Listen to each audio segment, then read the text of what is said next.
Ayan, linggo ngayon, so day off ng karamihan. Dito tayo ngayon sa Mifu, under the bridge, sa Sterling Mall.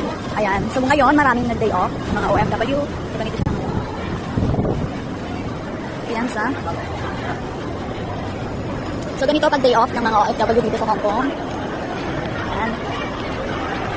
Filipino at saka mga Indonesian dito.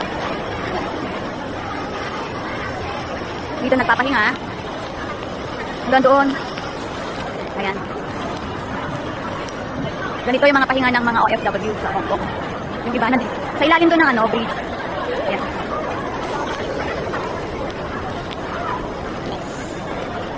Ayan, nag-day off sila. Naglalatag lang sila dito. Ayan, sama-sama, saya lang. Ayan. O diba, kasama yung mga friends. Ayan. Ayan, nagbubudol fight pa ba yun? Ayan, madami dito. So, ganito ang mga Pilipino at mga Indonesian kapag Sunday. Dito.